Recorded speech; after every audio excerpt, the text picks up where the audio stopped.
warahmatullahi wabarakatuh. Saya Naila Adriani Aurelia dari SMA Negeri 16 Surabaya.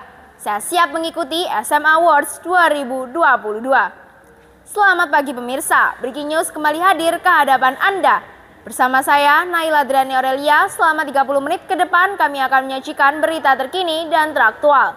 Pandemi yang tak kunjung usai, kami tetap menghimbau kepada Anda untuk tetap menjaga dan mematuhi protokol kesehatan.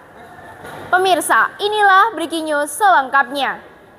Dalam suasana pemulihan ekonomi, pemerintah tetap memaksakan pembangunan IKN dengan anggaran yang cukup besar.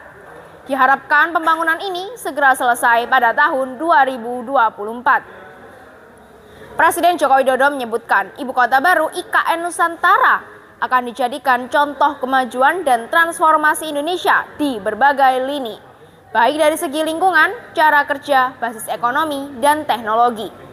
Proyek ini diharapkan dapat menumbuhkan pusat ekonomi baru di luar Pulau Jawa. Salah satu aspek terpenting dalam proses pemindahan IKN adalah pembangunan sumber daya manusianya. Menteri Koordinator Bidang Pembangunan Manusia dan Kebudayaan Menko PMK Muhadjir Effendi menjelaskan, pembangunan manusia merupakan hal serius yang harus dipersiapkan dalam proses pemindahan IKN. 170.000 warga Penajem Pasir Utara, Kalimantan Timur harus siap hadapi perubahan besar. Adanya pemindahan ibu kota ini diharapkan dapat memperbaiki ketimpangan ekonomi dan ketimpangan wilayah.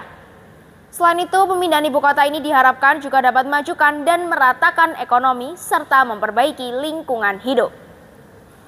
Berita selanjutnya. Proyek pemindahan IKN rupanya tak hanya menjadi kemajuan dan pemerataan ekonomi. Selain wisatanya yang sudah banyak dikenal, rupanya IKN juga memiliki fakta-fakta menarik. IKN akan mengusung konsep Smart City dan Forest City. Smart City adalah kota dengan pemanfaatan teknologi digital.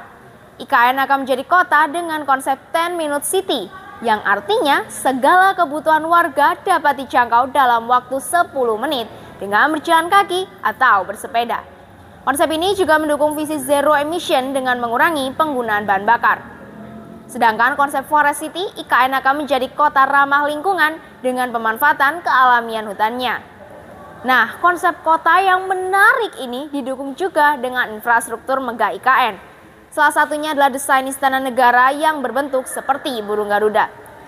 Desain ini dirancang oleh seniman Inyo Manuarta yang telah disambut dengan sukacita dan disetujui Presiden Joko Widodo. Desain ini dipilih agar Istana Negara tidak bernuansa kolonial seperti Istana Negara Bogor ataupun Istana Negara Jakarta.